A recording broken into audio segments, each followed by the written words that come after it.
Hey, welcome to the Young, Dumb, and In Love podcast, where we talk about building stronger and healthier marriages. I'm Julian. And I'm Brittany, and we want to thank you for being a part of the conversation. Hey, if you haven't already, make sure you subscribe and leave us a review so that we can get more connected with you.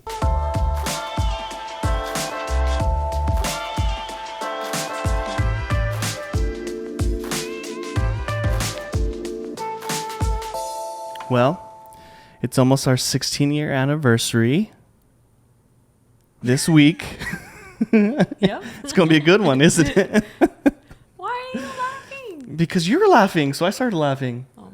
Anyways, it's going to be our 16-year anniversary. Yep. I'm super excited about it. We actually have a really great day planned. It's not for the day of our anniversary, but we're going to do a couples massage, and we're staying at a really nice place, and we're going to do some swimming, and we're going to have a great time. It's gonna be great. I hope it's nothing like our 5th anniversary, though. Do you remember our 5th anniversary? I vaguely remember, yes. Oh, my God. It's horrible. I at times have blocked it out of my memory, but... I can't believe it was that long ago, actually. Well, think about it. A long time ago. Oh, yeah. 5th years. That's 11 years ago. That's crazy. 5th year anniversary, no kids. You sure it was the 5th one? I'm pretty sure. It was something like that. We didn't have kids yet? There was no kids. Okay. There was no kids. But we didn't have kids. Okay. We go to Seattle. We get in some dumb argument about something we don't remember in a parking lot. At all. And the night, the entire anniversary was absolutely ruined. I'm pretty sure I slept on the couch that night. I'm not sure. No. I don't think you've ever slept on the couch. Well, I have, but because I fell asleep on the couch. Because I made you. Because you did. But I don't care where you sleep as long as I'm sleeping. Well, true? Oh, yeah, for sure. For sure. But just imagine, though, us fighting and having these arguments and whatever, and on our anniversary. So and romantic. It's just the two of us, and there's nothing that really can cause it. It probably was something so dumb, and we got in this big old fight, and the whole night was ruined. It was embarrassing. Absolutely. Absolutely. I think it's the only time you ever really yelled at me. I've never. Did I yell? I'm pretty sure we were yelling in the parking garage. I'm surprised someone didn't call the police. I don't remember yelling. Well, I thought you were like trying to kidnap me. Oh, I don't remember. Because I looked young, you looked old. Were you yelling at me? Probably. Who yells more in this relationship? I don't yell. I don't yell either. We don't yell. Yep, it's true. But Serious? if I say Brittany Arlene, you're like, oh no. Do we yell? No. You should never call me Brittany Arlene. That's like what parents are supposed to do. I know. That's only when it's supposed to be like a joke. That's true. That's true. Our kids call you Brittany Arlene sometimes. Mm-hmm. Or Julian. They call me Julian Elvis. Julian Ivis. Julian Ivis. But our 16-year anniversary, if we were to still have that type of relationship where we just couldn't even handle life, with all of life that is given us now, we have 2 kids, we have 2 dogs, we have a person living with us, we have responsibilities now. We can never do anything fun anymore. Just kidding. That's a Instagram reel that we've done before with Gabby, but we have all these things going for us, and if we were to not be able to just like handle life with everything that we have now, I can't imagine what it would be like now in our 16 year. Because like now we can fight, and then we can kind of like take a few minutes and then talk about it, and we're okay. We're doing good. Well, what is that face? So, is that not true? No, it's true. For the most part. Yeah. But typically when we're fighting or arguing, it's just because communication, or we're not understanding each other, or we have assumptions about people or about the other person. Like she'll assume that I'm angry or mad, or I'll assume that she is, and when really we're just like, I'm fine, like let's just move forward, but you're angry, and it's like, no, I'm not actually angry. Like that's the kind of things that we typically fight about and we argue about, when really we're like, I'm okay, like it's okay, let's move forward, like we're doing good. Like we're okay, you know. Are you trying to convince yourself we're okay? Okay. We're okay. I promise. So we've gone through a lot, and we're still going through a lot. But what I want to talk about today is I Googled something today, and I Googled why marriages don't last, and because it's a real question, and honestly, it's a question I have because I'm really trying to understand why marriages aren't lasting these days. And obviously, I have my opinion, but I wanted to know what the Google said. I'm going to read a few of them, and we can discuss whatever we can on top of those. But number one that I saw, sex becomes non-existent. Affairs, emotional and physical. Lack of clear boundaries. Growing apart. Lack of shared interests. Lack of trust. Undiscussed debt. Believing that marriage is the cure to their problems. Not speaking up. Troubles with the in-laws. Religious differences. Not staying connected. Differing life plans. Dispute over family responsibilities. So those are some of the top reasons that Google says their marriages don't last. And to be honest with you, obviously our number one goal is to help marriages last. We want to help people give people keys to unlock a good marriage in their life. And so this is actually super helpful because this is content on which we should be talking about. And so let's talk about it a little bit today. You know, it's our 16-year anniversary. These are some things we've dealt with, you know, but how did we overcome some of these things? And that's kind of where I want to make sure that we hit a little bit today. So just some keys that we can help people unlock these issues. And now we can go deeper, and each one of these could be an episode by themselves. But let's just kind of scan over these, see what happens, and talk about this. But sex becomes non-existent. Has that ever happened to us? I think that we've had some dry spells. We've had some moments where I'm like, hey, babe, like, it's been a while, you know? And in our relationship, I probably desire it 1,000 times more. I don't know. Cause like 1,000. You know that, I don't think there's ever been a time that you've never had a season where you don't want to. No, never. But you have? Yeah. I mean, I think that most women would, hello, I've had kids. Yeah. So like bouncing back after kids, I mean, you get like tore up, you know, giving birth is no joke. And then you're just expected to let someone visit there again. Like that's big, I think that like sex after kids, after like any kind of traumatic experience. Yeah. And a lot of that is situational, like things that happened that, you know, it's a situation that happened in your life, which is very expected to have. You mean like after kids, or like some sort of a traumatic experience? Yeah.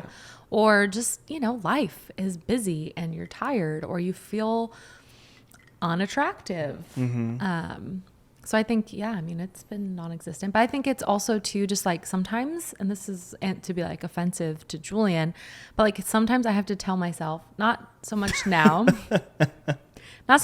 but like in different seasons, like I have to like, what's the word?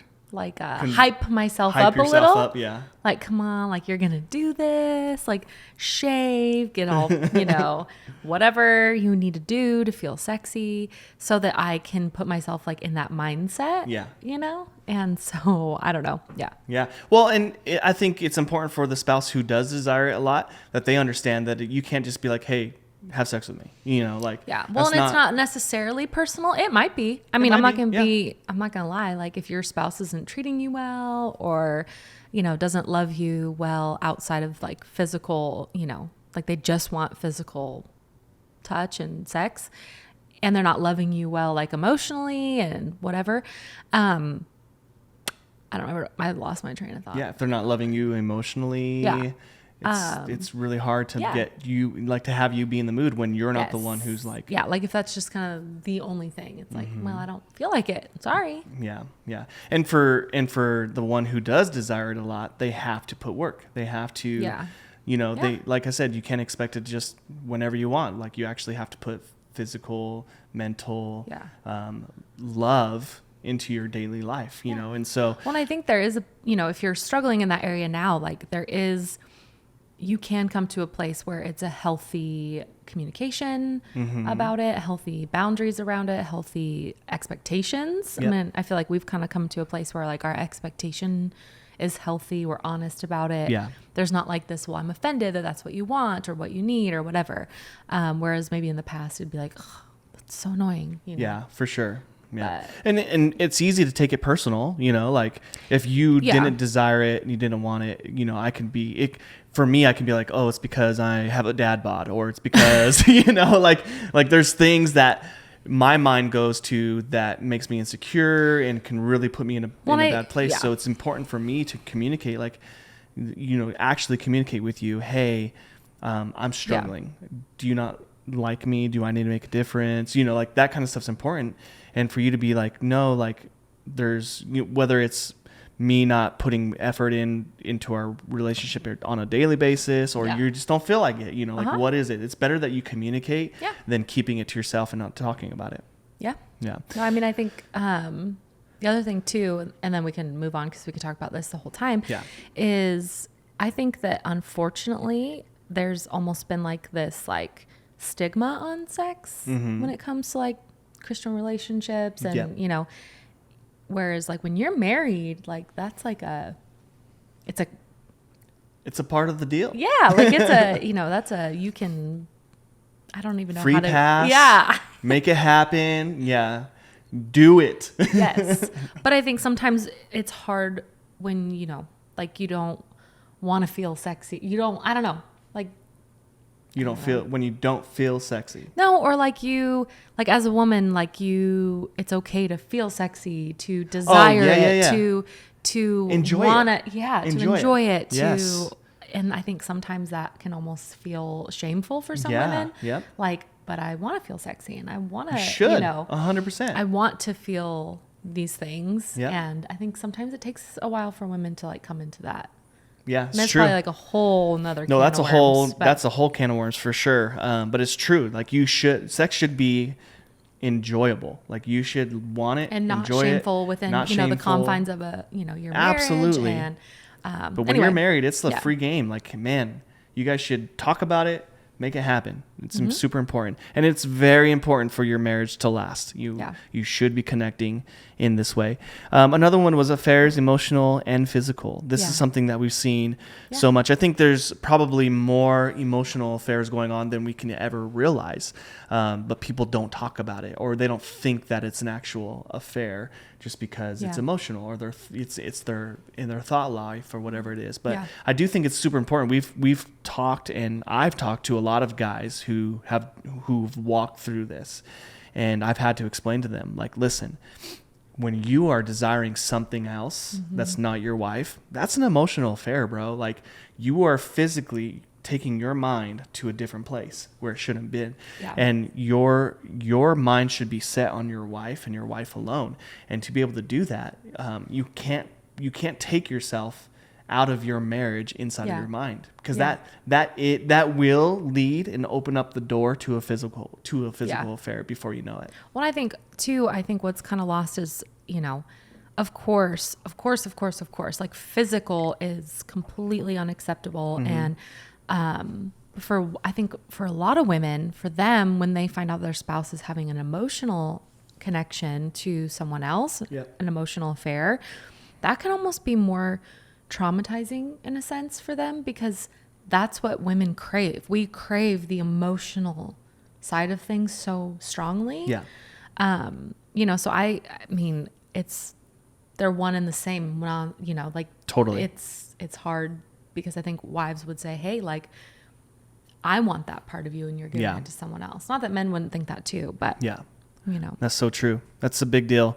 And so for you, like, man, the best thing you can do, again, communicate with your spouse, you know, express your needs and what you need from them. And if you feel like your spouse is going to that place where they're having an emotional affair, man, I would just say, talk to them. Give them the opportunity to talk about it and be honest and express what's going on inside of their life, because it's usually something way deeper. I mean, everything is. Yeah, it's way always deeper, you know? I mean, always. So when you can communicate and have that open conversation with your spouse, like, man, you can make a huge difference. You can stop it before it ever grows to something that it shouldn't be.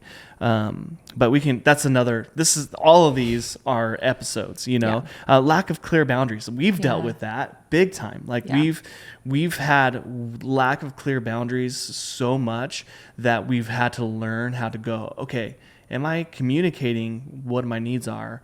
Am I communicating what the boundaries are in our marriage? And you have to sit down with your spouse and have a real honest conversation. And all of these come down to having that real honest conversation with your spouse so that you can understand, what are our boundaries? Like, what are we going to do? What are we not going to do? How are we going to stay connected with each other?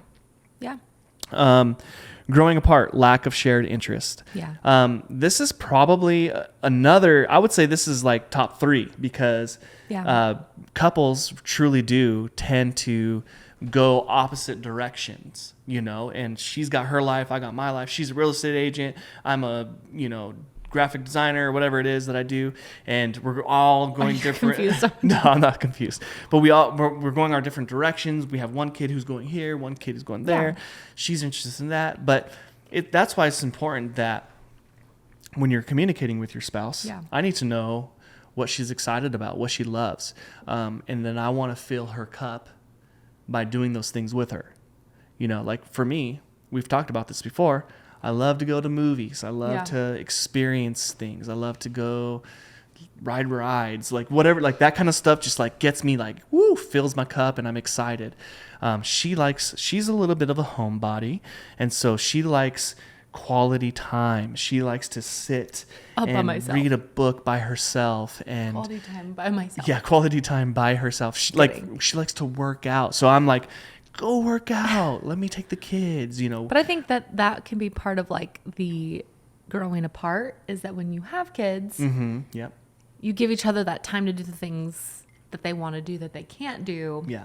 You end up not doing as much together. It's like, think about how much we used to do together all the time. So true. Everything. And we still do a lot of things together. I mean, we're home. We both work from home. You help me with my real estate. I, don't help you at all with graphic design because you wouldn't want that. No. I'll give my opinion, but even then it's still not. But that's why I find something that you like to do together. You know what I mean? Because it's easy to grow apart. I mean, life gets busy. That's just the way it goes. And that's why you have to, make those priority. But then, and you have to like schedule dates, schedule times where you get together and you do have fun together with no kids, nobody else around. We always do things with our kids and with our friends and with our families. But like, I'll be honest with you, like sometimes you and your spouse, you need to separate yourself from all of that and have one-on-one time. I think that makes a huge difference too. Lack of trust. That's another one. How do you, I'm going to ask you, Brittany, what are the things that you did to help you trust me? Like, and vice versa, I'll respond too, but what are some things that helped you trust me? So I probably am not super trusting. I know. That's why I'm asking you that question, because you're definitely not. I think just like the fact that you were willing to tell me the truth about things if I asked, and then having, which we've talked about before, access to each other's phones, like we don't hide our phones, we don't keep secrets or whatever. And then just over time, I mean, it's hard because I think sometimes we want things to be instant, but trust is gained over time. Yeah. And you have to be willing to give them your trust. I mean, if you're going to marry that person, you better have some sort of trust somewhere, or you're built already in a little kind of setting yourself up to fail. So true. But and then just, I mean, you do have to kind of look out for red flags. There are red flags, especially if you're dating. Look out for red flags. Hiding their phone. Maybe every time they put their phone down, they put it down this way. Like they won't let you look at their messages, their emails, you know. But I think because Julian didn't keep secrets, and then like we would be out places and I didn't see him like looking at other women or, discussing other women. Where he was is where he was. Like where he told me he always was at that place. We share a location. Yeah. One thing, and that's now, I mean, back when we were dating, there were no locations. True. And so, so over time, that trust was built, and I've had to tell him, like, you need to tell me when you're like going, like, when you're leaving. 'Cause he would just be like, I just want to communicate. Yeah. Yeah. And not even like that he was hiding something. He was just like, I'm gone and then I'll be home. It's not a big deal. But I'd be like, hey, like if you are at work and then you're going to go to lunch with someone, like, text me, tell me, hey, I'm going to lunch with so-and-so, we're going to be here. Because then my mind doesn't have the opportunity to make things up. Because then if I'm like, okay, why is he at that restaurant? Who's he with? I'd be like, okay, I know he's there with so-and-so at this time or whatever. So just that kind of thing. And then honestly, as we've been married longer, I got to the point where I just was like, I trust him. And if he decides to mess that up, that is on him. That is not on me. So, I mean, I do trust him. Yeah, he hasn't really given me a reason not to, though. Yeah. And so that is to his, you know, I don't know the right word, but like to your kudos to you. Yeah. You've never given me a reason to think, oh, is something going on? And then another thing to kind of tag on to that is sometimes as a spouse, you start to feel insecure about, or you maybe it's not even insecurity, it's discernment over like a way that someone looks at your spouse or communicates with your spouse or the way they put themselves in a position to be around your spouse. Yeah. Which has happened. Which has happened. And I would say it's happened more, I've noticed like women positioning themselves in a way to be close to Julian or communicate.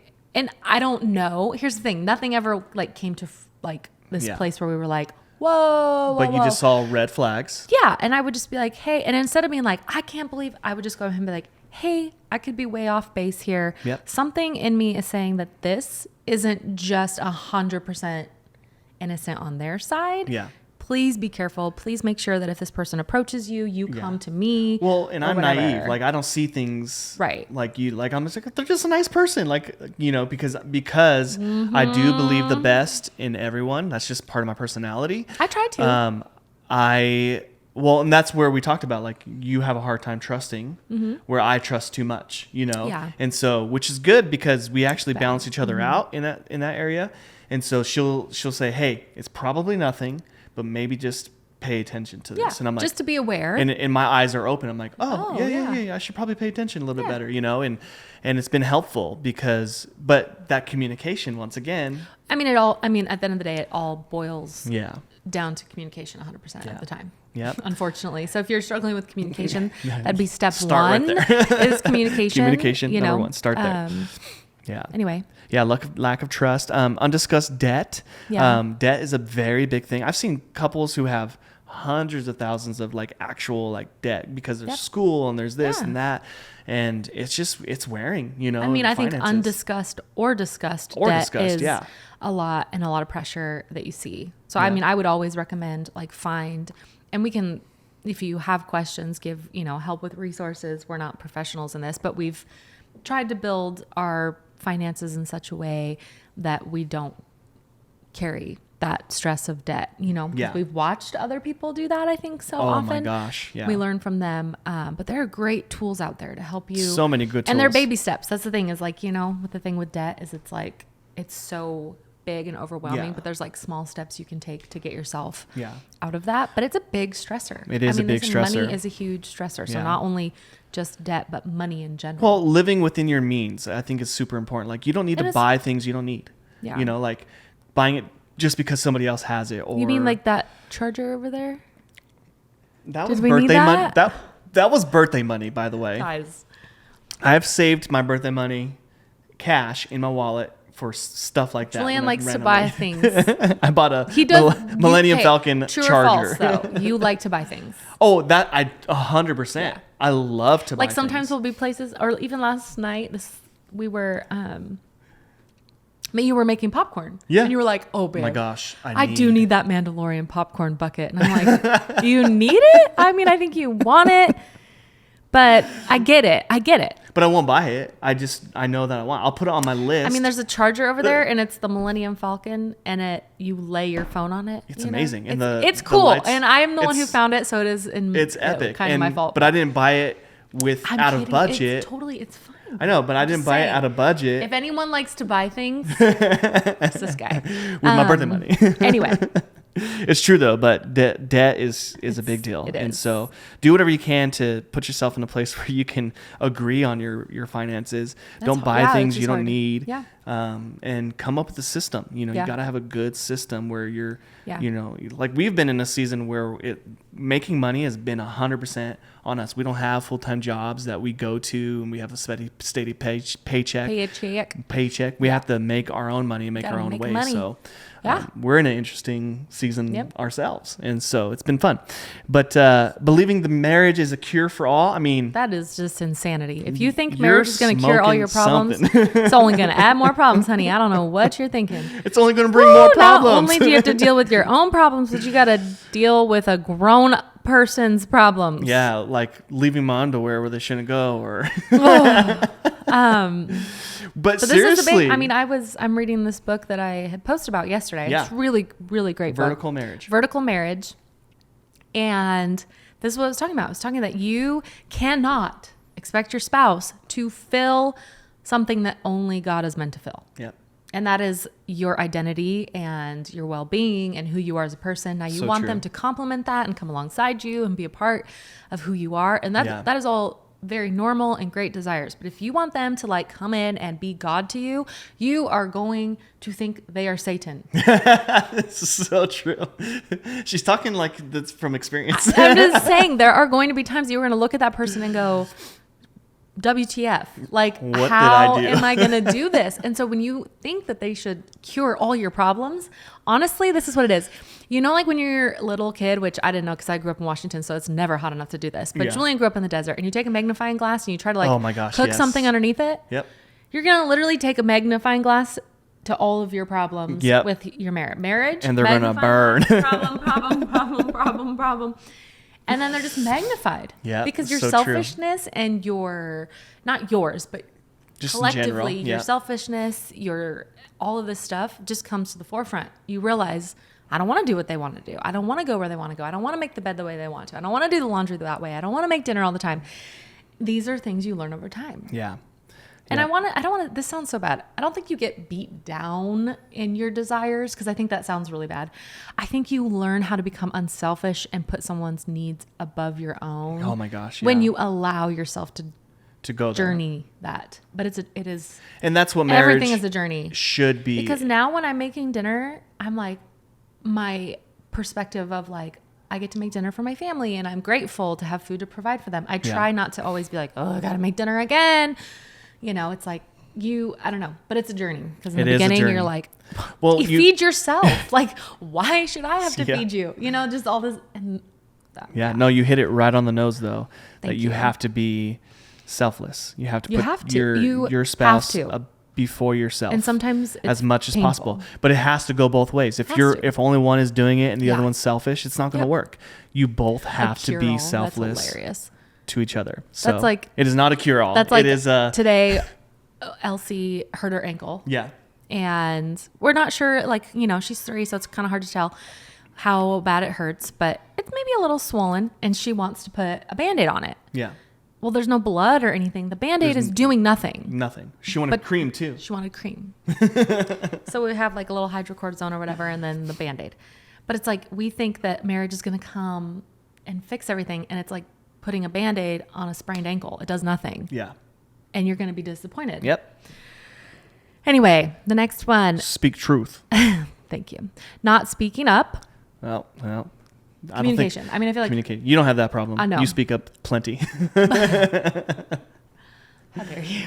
I probably have a harder time speaking up. Like, because I. And then sometimes you do, and I'm like. Why are you talking? It's true, though. I think it's hard. And I did also read this. This book is very good. Usually there is a spouse, one of you, who with your words can articulate and be you're very well spoken. Yeah. And then there's another one who maybe they're a little less eloquent in their words. Yeah. And struggle more to find how they feel or how to talk or communicate. For sure. That's actually me. But you have to learn to speak up, and really usually the one who can speak up easier has to learn how to listen and really, okay, so this is what you're telling me, because that person has a harder time. It's true. Communicate, because I'll have to say to Julian, because I can usually articulate pretty well, this is how I'm feeling, this is why I'm feeling it, and this is how I'm going to handle it. Yeah. And Julian is like, doesn't know what to say. I'm like lost for words. And then I'm like, so what I hear you saying is that you're struggling with this. Yeah. Right? I mean, we'll when have you to say have a full-on it's like a discussion. whole thing to get to the one thing that I have a way harder time with your words discussing and getting there. Especially when it comes to emotions. Like that's where I'm like, I don't like emotions very much. But I'm a very emotional person at the same time. And very dramatic. Which is super funny that you don't like emotions, because I'm pretty sure you are an emotional roller coaster. Yeah, yeah. Of drama. Yeah. Trouble with in-laws. Okay. Religious differences. I don't have any troubles with my in-laws. I know you don't. But it's so okay, so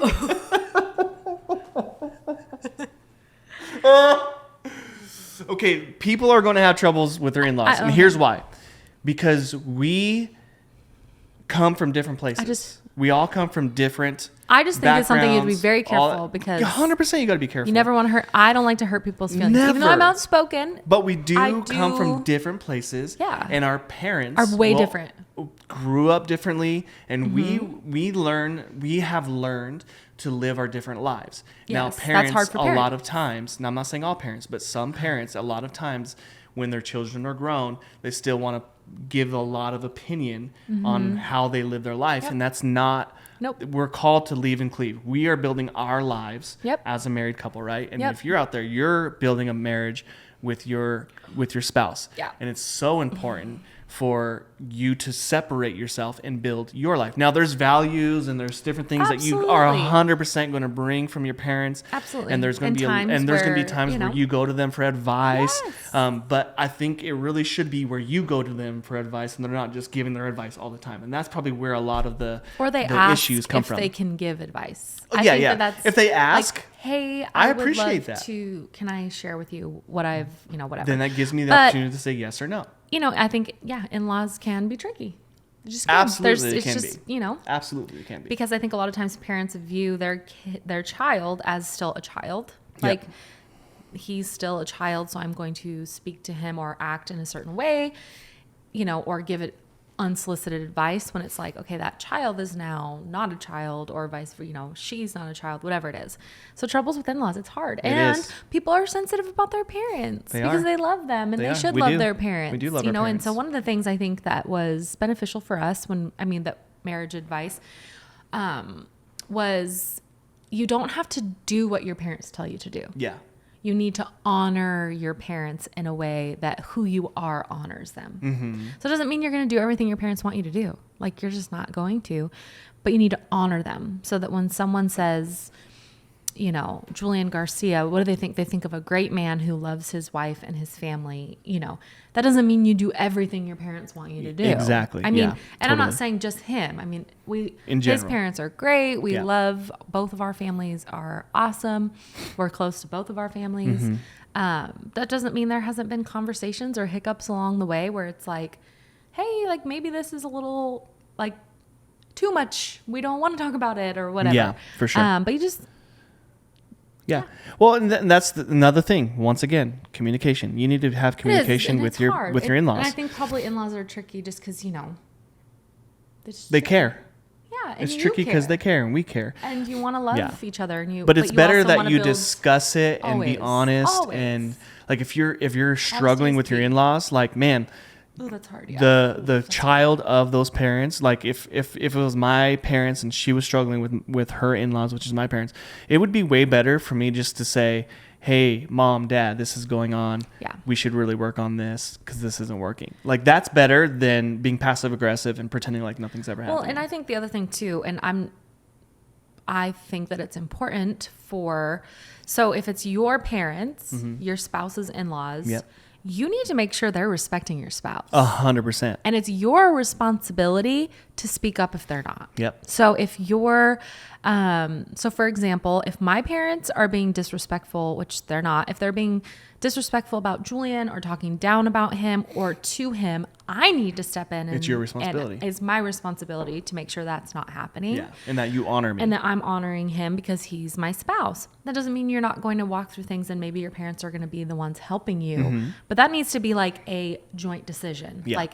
hey, we're struggling. We're going to take this and have my parents speak into our life. But that needs to be something we both agree on. I agree. But thank you. I think it's important that whoever, like you need to stick up for your spouse. That needs to be your number one. It does. Period. Your parents are no longer your number one. Nope. And, first it's God always, and then it's your spouse. It's not your parents anymore. You love them. You want to be there for them, but that's not your number one priority. Religious differences. I mean, I think we see this a lot. It's a tricky one. It is a tricky one because your beliefs and who you are a lot of times your identity. And hey, my eyebrows still chirping out. They're just really they're going for it today. But I think, go ahead. No, go ahead. No, you go ahead. Okay. One, it's a big reason why, if you are a Bible believing Christian, it says not to be unequally yoked, and you may be coming from a place where you're like, that's not my belief. That's why it says don't be unequally yoked, because it knows it's going to be hard, because a lot of if you do follow a belief system, that is a huge core part of who you are. Yep. That's who you are, and it really dictates our morals, our values, things we do on a daily basis. And so when you have a big difference in religious beliefs, now I'm not saying every single thing. We have, we're both Christians. We both love Jesus. That doesn't mean we agree on every single thing. But it's the foundation of our marriage. Yep. And so I can't even imagine if he didn't love Jesus or I didn't love Jesus, what that would look like. Yeah. I mean, this is a very big, hard foundational difference. It is. If you're already married, something you're going to have to work through. That's really hard. And we've known people. Yeah, we know people who love Jesus and the other spouse wants nothing to do. And we've talked about with it. We know people who we've talked about doing an episode on this and even getting people's feedback. Yeah. Because we know people who are married to someone who doesn't have the same beliefs as them, and they've shared, how they they go through that, why they've decided that they're going to stay married to that person or whatever it may look like, so that's a tricky one. It is not staying connected. I feel like a lot of these are all the same, right? That one's kind of like growing apart. Same thing. You got to make time. You got to prioritize your relationship. And that, honestly, how many couples out there don't prioritize their relationship? They prioritize their kids. They prioritize their jobs. They prioritize their personal time. And I mean, that's hard, because I would say I'm probably I prioritize my marriage, but I'm also prioritize my kids a lot. And I'm definitely someone who struggles to sometimes find that balance. Yeah. But you're aware that I have that issue. That's the thing. You're aware of that and you're working on it. Yeah. So I think the hard part is it always comes from it's a loving place. I love my kids. You love 100%. Yeah. So I think it can be hard, but it's like remembering that eventually your kids are going to grow up, move out, and you're gonna be like, oh no, now we're stuck together. So you but not staying connected. You need to be connected, especially for that. Have to. Because when your kids leave, I'm trying to have fun when my kids are gone too. I don't want to. We're gonna have so much. We're gonna have so much fun. Let's see, so much fun. Differing life plans. Yep, differing life plans. It's kind of the same thing. Kind of the same thing. Yep. Yeah, and then dispute over family responsibilities, which we've talked about this before. We have, communication, just obviously, like if one spouse is doing everything around the house, that could cause some serious bitterness and some issues. Or, who's going to, like, are both of you going to work outside the home? Is someone going to stay home and take care of kiddos? Like, what? And what does that come down to? Communication. Oh, so clearly we just have which we know this, and obviously communication is key. Communication is key. It is. And I mean, I think we probably need to come up with like a communication challenge for people and walk through that, because here's the thing.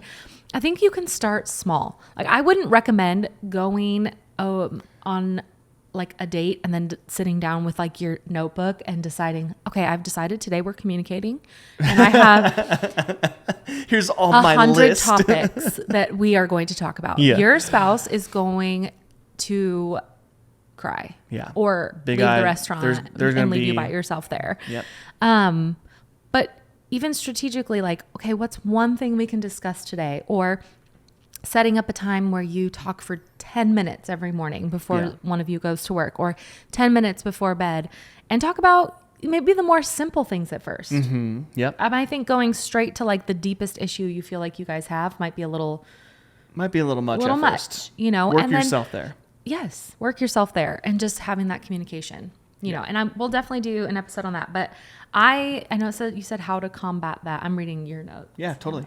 I mean, all of that is communication. All of it. But I know we talked about too, what are like a couple things, because obviously it's our anniversary is this week, 16 years. We were super young when we got married, didn't know anything about nothing.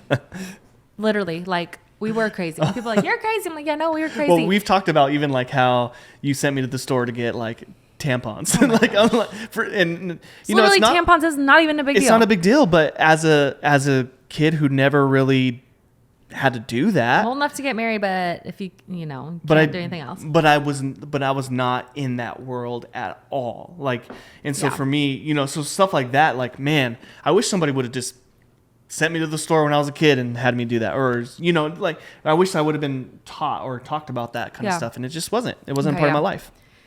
Yeah. But what are some things that you wish you would have known? That I would have known? Mm-hmm. Well, one, it's going to be really hard. Yeah. Like, I knew it was going to be hard, but I wish someone would have been like, no, like, it's going to, like, every single thing you encounter is going to probably be a little bit of a challenge. Yep. And it's not always going to be like roses and dandelions. Yeah. And these butterflies, like, I love you. And I do have butterflies for you, but like people fight. Like, arguments are real. You're going to have arguments, and that's not always a bad thing. Yeah. I think that I was like, if you argue, that's bad. And I don't know, you deal with so many things. Oh, that your childhood trauma would come out when you get married. Oh my gosh. I don't mean to like laugh about it, but like anything that you dealt with in your childhood that is unresolved is going to literally come and rear its ugly head. Yeah, it is. Like in your marriage. And you don't even realize it's there. We've talked about that too. Like, oh my gosh. You don't even know it's there, and all of a sudden, I don't even deal with that anymore. Yeah. Like, and then all of a sudden, just explodes. Yep. Out of nowhere. And that's it's so funny with what's her name? Alana and Dustin. Alana. Yep. Alana and Dustin. Like she was saying, pickup sticks. Like, we're always focusing on the stick that's right on top, but really the issue is what's underneath. That's which where is basically the definition of marriage. Yeah, that is. There's tons of things that on the outside you go, that's our problem, that's our problem, that's our problem, and then really it's not. Yeah, it's something else. And that so much of like what your spouse is dealing with often has nothing to do with you, which I think it's like we want to fix each other's problems, and we think, oh, they're feeling that way because I did that, or, did I do something? And it's like, sometimes maybe you did, but a lot of what they're dealing with actually has like nothing to do with you. Yeah, so true. You know what I mean? Yep. But it feels like it does because it's triggered. Because it's triggering by something, exactly. And so definitely childhood trauma. I wish I would have known more like about that, dealt with it more before we got married. I was basically still a child when we got married. So I mean, you were 18, so yeah. I was 20, but I was like, sometimes you're going to look at that person and not even recognize them. Yeah. I mean, I think sometimes you look at your spouse, not so much now, but before, and that marriage has seasons. Yep. There's seasons where I'm like, oh my gosh, like this is amazing. And there's seasons where I'm like, oh my gosh, please kill me now. And I do think those seasons have gotten like the less. Good seasons are longer and the harder seasons are shorter. For sure. But that doesn't mean we aren't going to have those seasons that are challenging. Things happen. So true. Job losses, moves, kids, some sort of trauma, sickness, things that you encounter. You don't anticipate. Yeah. And then what else do I wish I would have known? Do you wish you would have known? Well, I wish I would have known that you can't have sex a bunch in one day. You can't have sex every single day of your life, and then multiple times. Keep on doing it. Sorry, I mean, I do wish I knew that, but no, I wish that I would have known like what it really meant to be selfless. Like, I never had to be selfless, really. Like, I could do whatever I wanted, and I expected when we got married, it to be the same. Like I could still do whatever I want, but now I get to come home to a beautiful wife, you know, like who washes my clothes and cleans my boo-boos. What's that movie? We just watched it. Oh, Despicable Me. That's what mommy does, you know. That's what she does. But listen, I wish I would have realized that if I would have just been more selfless, like things would have been a lot easier at first, you know. And so it took a lot of time. There was, like we've discussed before, like I was such a child still, and I had no idea what it meant to have real responsibilities. And I went from that to being married.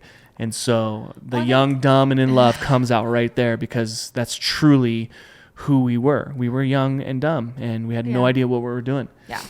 Yeah. You know, and I wish I would have known the ways of the woman. Like I had no clue what women deal with. Like no clue. Like I thought I knew, but man, I was in for the biggest shock of my life. I'm like, that happens? This does this every month? And you know, like, oh yeah. Or what is wrong with you? Like everything's fine, but you're just like in this rage. But really, no, not, you know what I'm saying? Yeah, totally. You're just, once a month, I have to be a little bit more careful. I didn't know that. I had no clue. I just lived my life and thought about myself, and all of a sudden, here you are. Yeah. You know, and yep. No, I know. I'm there too. I know. Yeah. You know. And I wish I would have known that kids make things a lot different. It's the best. It's awesome, but I wasn't prepared. No. At all. You're never. I mean, here's the thing: you're never going to be prepared for kids. It does changes everything, and for the better, and also in ways that are really hard. It does, yeah. But yeah, so we waited to have kids. Every time I go to take a shower, he magically pops up. I'm just kidding. It's true though. So I hear the shower and I take off running. Yeah. Why? Hey, you need a friend? Do you want me to come in there? I think I can handle it. Do you need my help? Do you need me to wash your back? Kidding, that's not true. And then when kids come, then you can't really do that as much. No, I know. That's why you need to be connected, so that when they do leave, you could still have that going for you. Anyway. But yeah, I mean, all of these things, really every single one of these things that we talked about, really we should just break them down. And every single one of them could be an episode by themselves, and they should be. But that's a lot. As we talk about these, we just hope that we can shed some light on some of these things for you, because we've dealt and we still are dealing with a lot of them, you know. But the thing is that you really can learn how to combat against those things. And so when you're dealing with those problems, those issues, those whether it's like you don't trust your spouse, whatever it is, there's ways to move forward from those, and we hope that we can help you do that. And so if you have any questions like that at all, or you're dealing with that, we would love to have a discussion with you. Let's talk about it. Let's ask those questions. Let us be a voice in your life so that we can help you move forward and unlock the key to successful marriage with your spouse. And we really hope that we can do that for you. We just want to be here to empower other couples to have a great marriage. Yeah. You know, and I think that's at the heart. That's what we want. Well, and a great marriage isn't a perfect marriage. No, I think that's the important thing here. No. A marriage that can stand the seasons, you know, roll with the punches, to at the end, you know, be together. Yeah. And last. You know, and here's the thing, we've talked about it, and I'll be quick, but we know that divorce happens. You know, we know that it does, and we don't want people to feel shame. But I mean, I remember this past week, you know, I'm sitting, listening to someone talk, and they mentioned that they know 3 people right now going through divorce, 3 separate couples. Yeah. You know, and that in a way, it kind of took me back. And then, you know, it wasn't a time for me to talk about it or start talking to this person, but it just shook me a little to my core. Like, man, there are so many couples who are hurting so bad. Whatever we can do to help equip people or just open a conversation or start a conversation. That's really what we want to be able to do. Yeah. Is start a conversation. That's true. Well, we hope that you enjoyed today's episode. Jinx, you owe me a Coke. We hope that you enjoyed today's episode. Like I said before, make sure you comment, leave a review, ask questions, send us a DM, whatever you can to make sure that we get connected with you. We want to help you unlock and open up the door to a good marriage. She's such a nerd. Me? Yes, you. If you haven't already, make sure you subscribe to our channel. Make sure you never miss another episode. And we love doing this, and we hope that we're shedding light to you.